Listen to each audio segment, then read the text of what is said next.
Today, discover your spiritual type. We're going to do a little quick review of that, and then the spiritual gifts inventory. If you need a pencil, there's a pencil tub up here. Okay.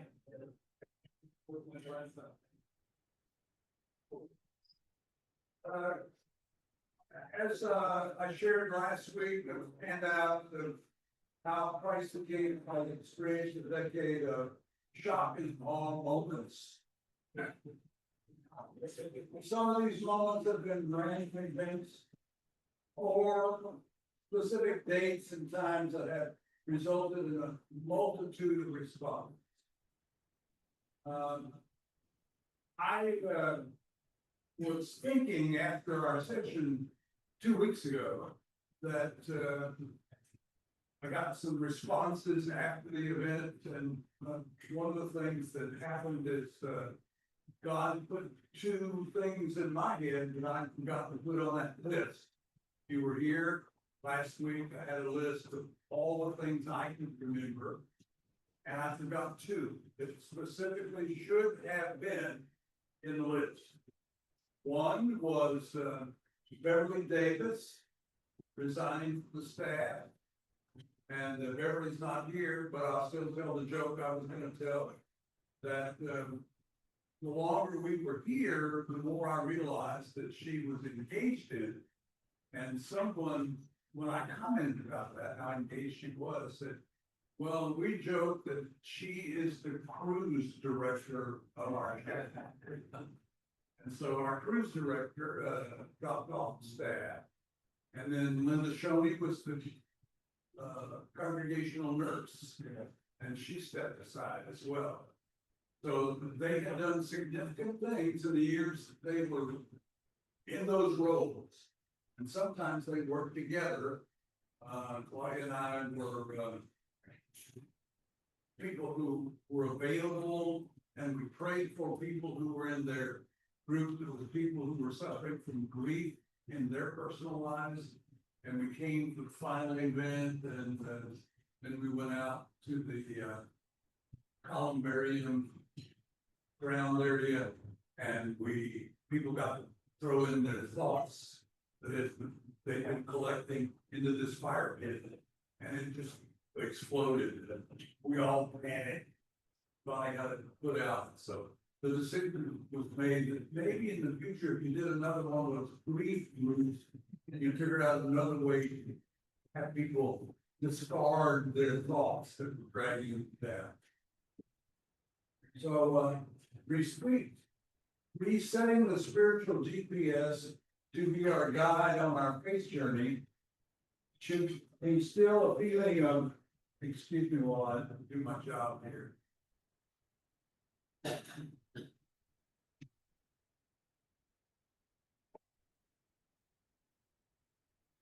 Should be instill a feeling of renewal and refreshment, and determination for each of us and together as partners in faith, hope, and joy.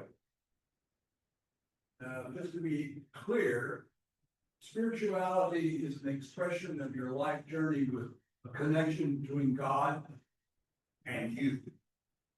Not necessarily with other people, but a connection between God and you. Remember, God told me you from God. Beverly and Linda, it just came to me. After I said, oh, yeah, I felt that sleep. So, and how your thinking power is wired towards specific specialties or interests in your religious life.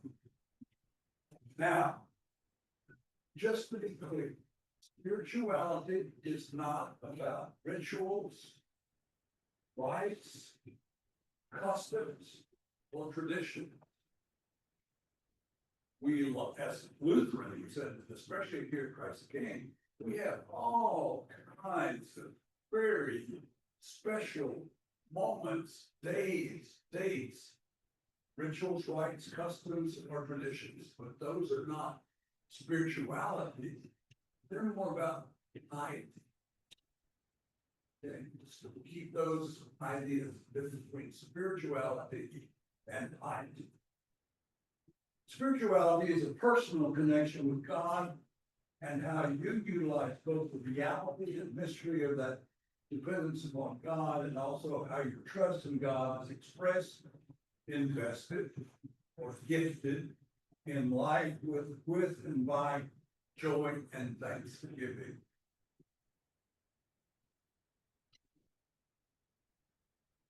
Let's go back to the spirituality wheel that we dealt with, and have a little bit of conversation among yourselves as where you, after you took the assessment, where you found that you were mostly engaged in. Were you 1, 2, or 3, or 4? Give an example. There was a person in the congregation I served in Kingwood, Holy Conference Church, that thought we ought to have more prayer groups.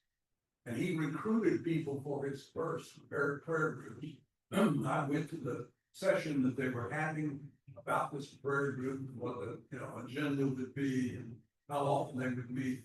And one of the people who had been recruited or drafted to come to that first session said, I don't think I belong here. I don't belong here. Why don't you belong here? Well, I don't want to sit around in a room reading a Bible passage and then hum a hymn and then have a long prayer list of people to pray for. But if you ask me to try someone to a medical appointment or prepare a casserole to take to them after they've come home from the hospital or after baby has been born, I'm all in on that. But I'm not interested in sitting in this room with you people and just praying and humming. So she was a number 4. And he's all a number 3. But he was more engaged in number 1. And sometimes as a pastor, you'll have people come out after worship service and say to you, oh, I feel so good after this worship service. And that was the best sermon I've ever heard. That's a number 2. The feelings, emotion. Basically, you'll have someone come out and say, that's about something that I heard. And where did you get that? They're still number 2. So just talk to the people around you as to where they came out when they did the wheel. If you haven't done the wheel yet, I'll make sure that you get one if you talk to me, and I'll have you receive one either from me or Cheryl Gaspar. So let's talk about where you ended up on the spirituality. 4 or 5 minutes. Don't need to talk long.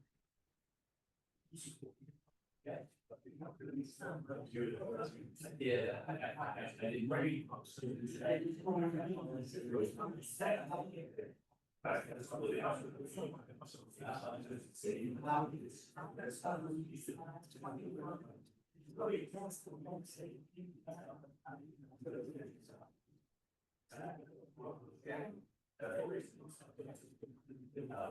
Yeah. He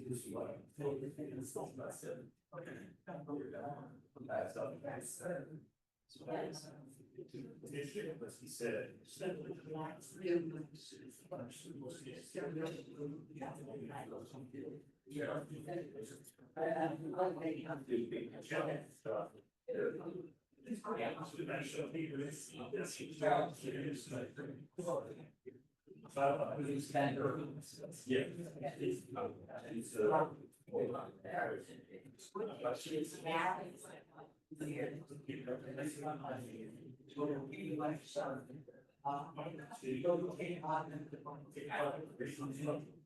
All right.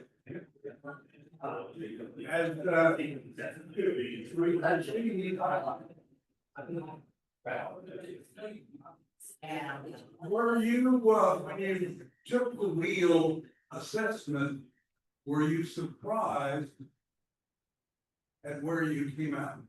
No. A lot of people told me, I knew where I was going to land. Well, a couple people said, I could have been to one and two, or two and a four. I said, yeah, you don't have to be a member. What I told you, wherever you come out, doesn't mean that if you're not in a certain category, you have to leave and join some Pentecostal church somewhere. You could stay here with whatever your outcome was. But Maureen Ware, who wrote this book, Discover Your Spiritual Type, indicates that if you were a number one, it'd be a good idea to spend more time talking with people that you know who have shared with you that they're number three. If you're a number four, you should spend more time with people who are number two. Or any combination, just to see what motivates them, energizes them, and brings them to some decision about their spiritual life. Again, Colleen Ware discovers your spiritual life. Very helpful book. Might want to buy it, read it. As I shared with you last week, I would be okay with someone saying, well, why don't we have a weekly, not a forum, but a weekly Zoom for 6 or 7 weeks about that. You'd have to contact me. I'm not arranging it. I'm just making myself available to do that. We do it online, Zoom. So, anybody surprised about what I said?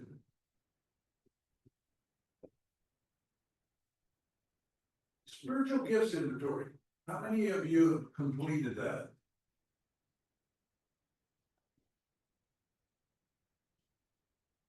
Anybody need one to complete? I've got copies made. We have to cover that. Oh, no. You don't have to, you're not gonna be graded, you're grading yourself. As I'll say later, and once you find out what your type is that you discover about yourself, the major one or major 1, 2, 3. You may let people know in leadership in this congregation. I was having a conversation this week with someone who has done both the legal and the spiritual gifts inventory. Couldn't be here, but wanted me to know that at one time in this congregation, she was recruited to be doing what she referred to as cold calls on people who had a need for someone from the church to reach out to them, either by phone or in person. And she said, I agreed to do it, but it was not something I should agree to do. I'm not good at reaching out to people I don't know. And said in a confession with small letters, no capital letters. I remember times when I drove in the driveway to go see someone that needed someone to come see them and panicked and backed out of the driveway and went back home. Okay. Now, spiritual gifts inventory.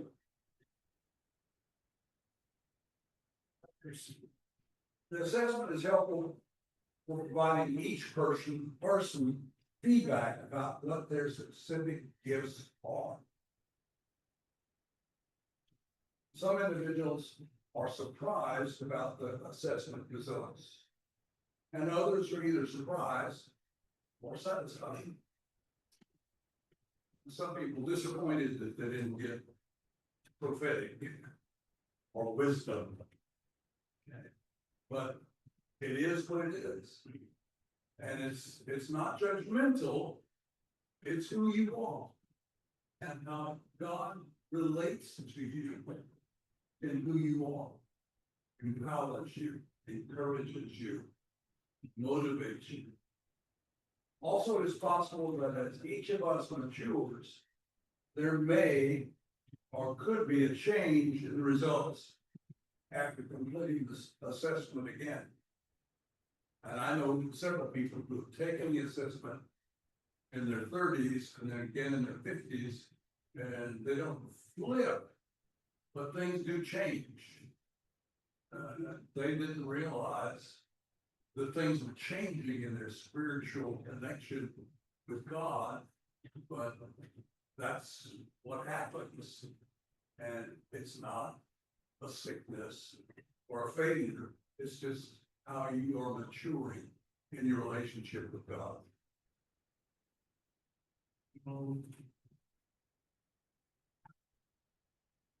Today we're going to consider what comes next for each of us as individuals in the Christ King Lutheran Church community of faith, and what we might do together and or individually. So how many of you have again completed the assessment? Would like for you to gather, each of you gather around at one of the tables.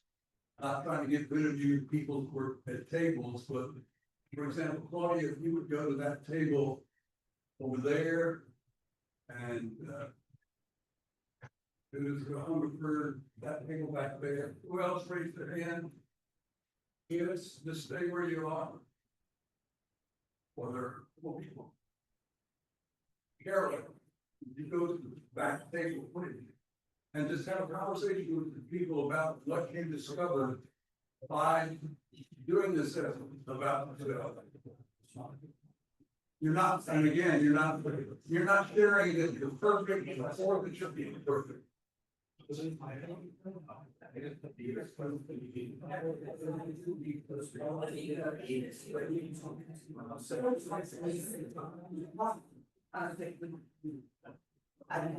And then you get it. Yeah.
Yes.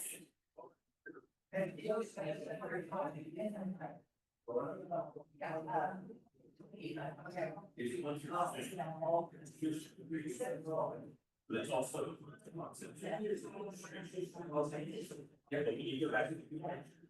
inflation.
The whole thing? What are you talking about?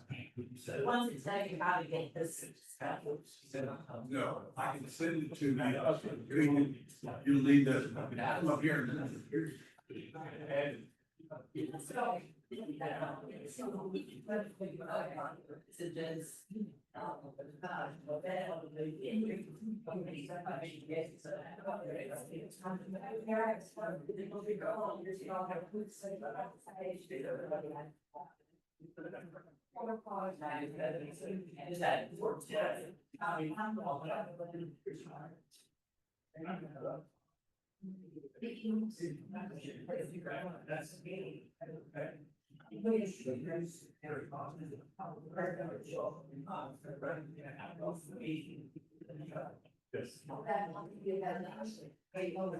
You're right. So, yeah,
Well, I look at it and.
About 5 more minutes and then we'll continue.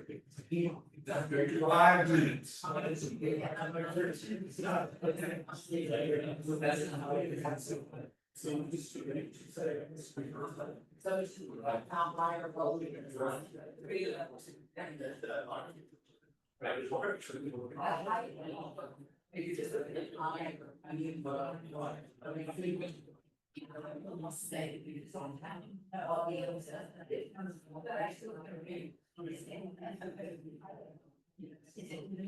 Well, honestly, just put it out.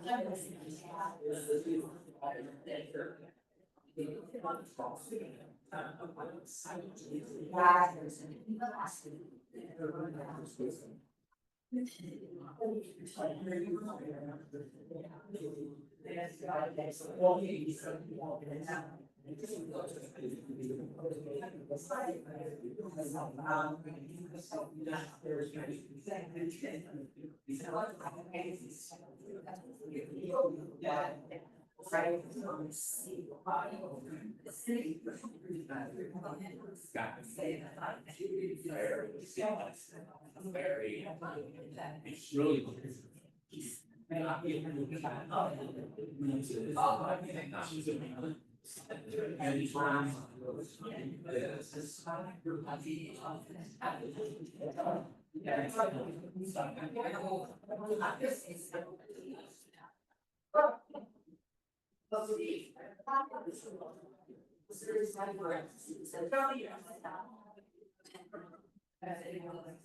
Well, last time.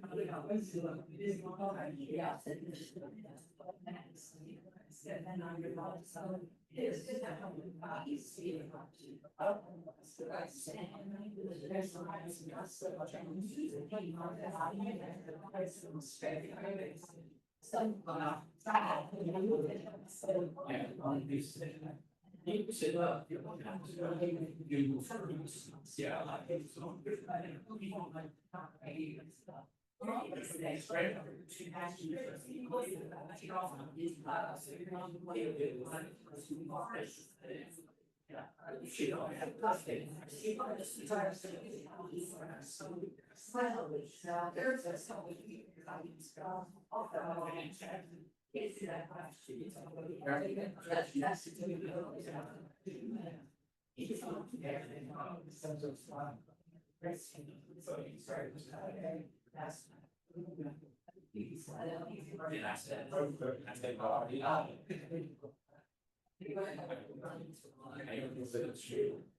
And it is true, I know. I look at it.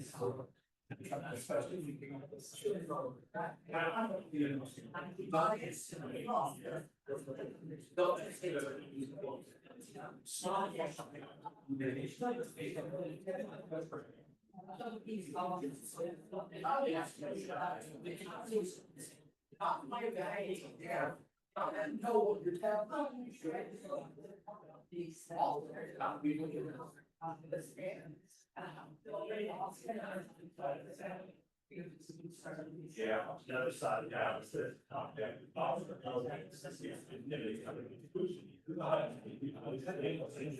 You signed it.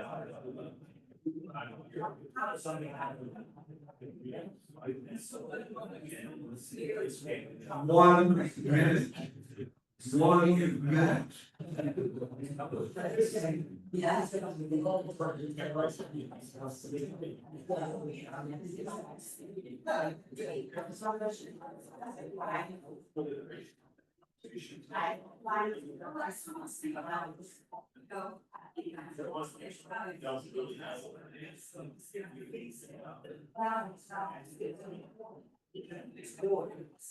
Like you say, there's so much we can do.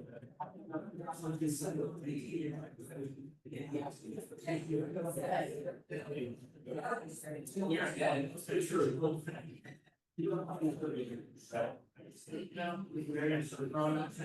That's very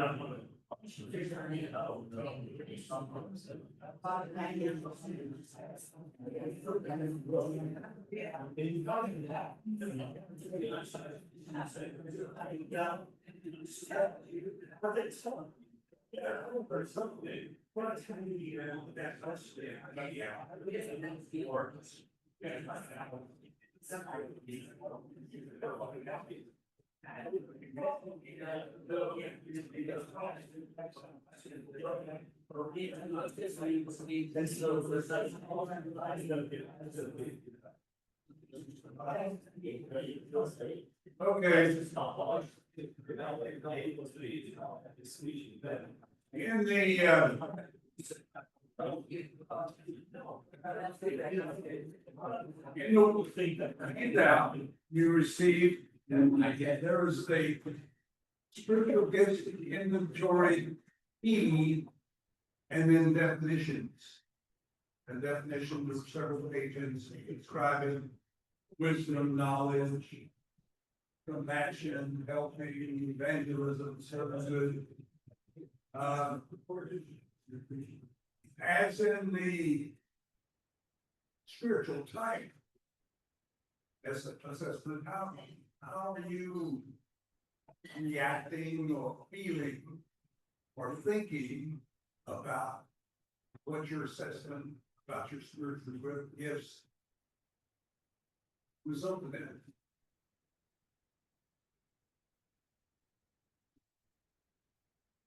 The first thing I thought was, you showed me the list of course. And I selected the top 3 items, 5 items, but I thought I was gonna score high in. I kind of did, I scored in those areas. And then I thought, well, is a low-rounded person good at high school all these areas? What is wrong with me if I did really high scores in only 2 or 3 areas? And that was my first reaction, was this bad versus good, right? And as I've explored it, I've decided that's good, and of course, we need multiple people, categories coming together as a congregation to succeed. That was the first thing I thought about. Okay. You know, it's a religious context discussion, and the first thing you come up with is giving. This one of the gifts. Is that kind of a one way, like all I'm really here to do is give money? That's weird, you know, that's not the answer, of course, but that's because that's one of the categories. If you were to score high in giving, you can interpret that anyway. It's like I'm a giving person, I like to do that, or wait a minute, and I just here just to try and buy away something. There's different ways you can interpret a high score against different categories. Okay. And Claudia and I were members of Atascocita Lutheran Church, 1960 near Lake Houston. And the pastor shared with us that a woman had called the church and said she needed help. It wasn't for groceries or money for gas or pay the rent. She'd gotten a message from her HOA that she needed to do something about the mess on her roof and the weeds in her yard. Recently, a person told me, I don't want to live in any community that has HOAs and have them tell me, clean your roof or pull your weeds. But anyway, she had called and she told the pastor she was not a Lutheran. She was another denomination. She called that pastor who said, we don't do things like that. He called, we were the 5th church. And we had a group of men that met once a month for breakfast on Saturday. He said, well, would you men consider helping this person with their roof and their weeds? We talked about it and told him, yeah, we would, and not everybody wanted to do it, but 5 of us did. And so we said, would you let her know we're coming? And he said, yeah, I'll let her know. So I was designated to go and knock on the door. In case she was panicked and somebody knocked on the door. I was one of the youngest, maybe at that time I could have run the fastest. We talked for a while about what we would say to this. So what we decided to say was, we're here because Jesus wants us to give you. So that's another version of God. And you know what she said? You're the weirdest guys I've ever met. But thank you for coming. And we filled up 3 pickups, the back ends of pickups, with leaves and grass and weeds and limbs and all that kind of stuff, and took it to a place where you can get that recycled. But giving is more than just writing a check or using your card or putting some money in the basket. Anybody else? What did you discover about yourself? Was affirming, or surprising?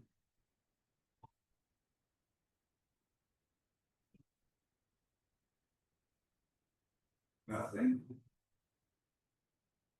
Everybody got what you wanted.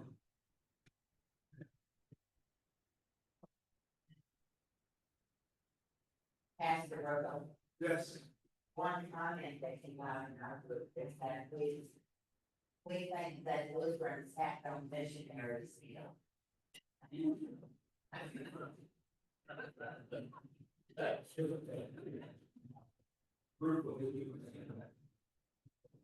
Talk about the churches that we belong in. Church not really.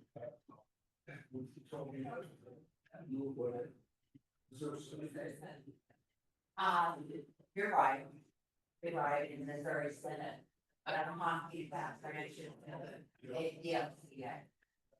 Norwegian, Swedish, German, Danish, don't get Danes. Danish, oh my gosh. Well, we don't think we have that much missionaries here. We don't train our kids that way. My generation coming out of my church was certainly trained on saying that way. When they put in the peace, we had to touch each other. Formally, you know, I mean, we all said hello when we came into church and hugged each other and very conservative. Oh, when that thing came in, I thought we'd never did it. Clyde and I went to the church where they encouraged us during the Apostles' Creed to turn and face the other side of the native. That you were confessing to them what you believed and you heard them confess what they believed. Well, that's got weird, but I still remember. Yeah. The 7 motivational spiritual gifts are receiver, server, teacher, encourager, giver, ruler, mercy. So hopefully some in this room in the assessment outcome and one on the Lord of those motivational spiritual gifts. Motivation, encourage you to go and build pickup trucks with leaves and grass and branches, or to give a gift to replace a chiller that Christ became. Learning to be okay with the spiritual gifts each of us has uncovered by taking the assessment. Chris, what you were sharing, I kept thinking, you're sharing who Chris is.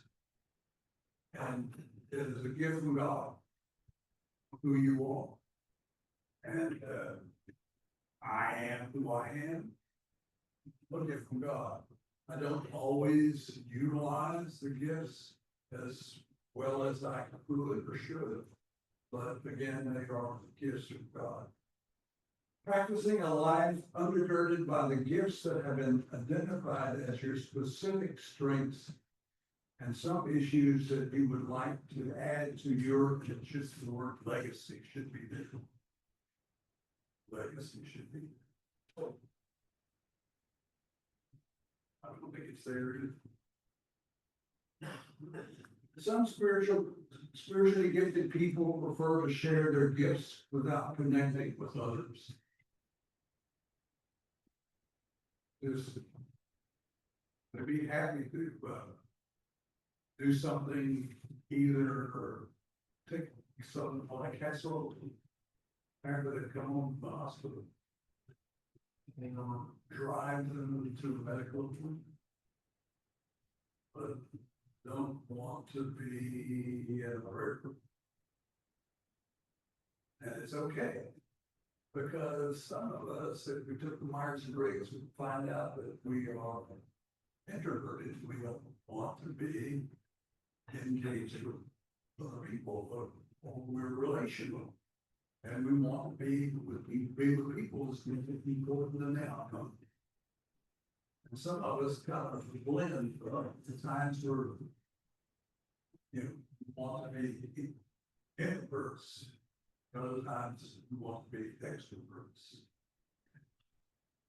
Some spiritual gifted people prefer to share their gifts while being connected with others, small groups or larger groups, organizations, or the wider group. Many times since we've been connected to Christ the King, I had this thought of going to the food bank on a Saturday and filling boxes, bags, and that sort of thing. And after a short period of time, I get over that.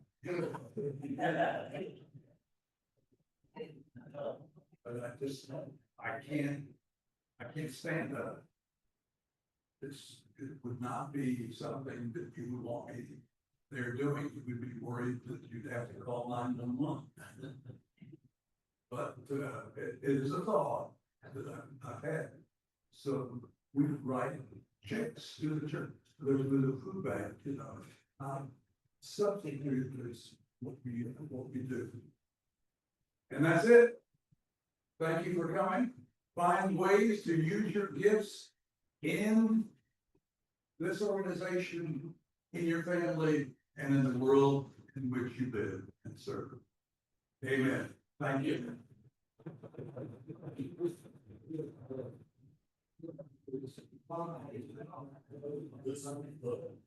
You know, it's very interesting you mentioned that last. But, because there's, you have eight movement on and I said, yes, one described when you you have crisis, after the teachers of the revolution, I have most of the, and I'm one of them. And you have a little upset, I told them, stand on. And it's 4 hours of standing. Much I love the place. So it's like that's sort of, yeah, it's not different.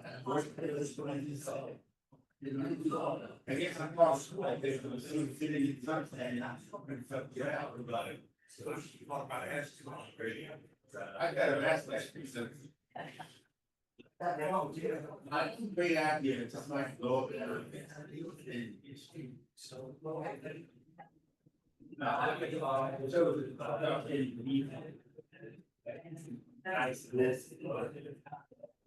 oh, I have but this is what I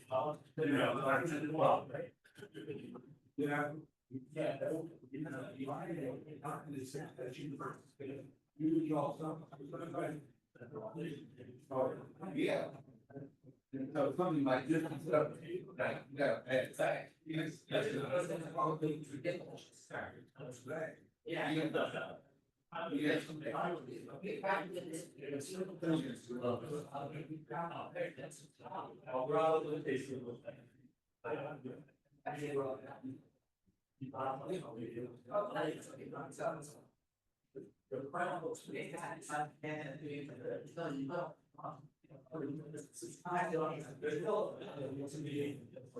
Yes. What's the name of the book and the author? The book.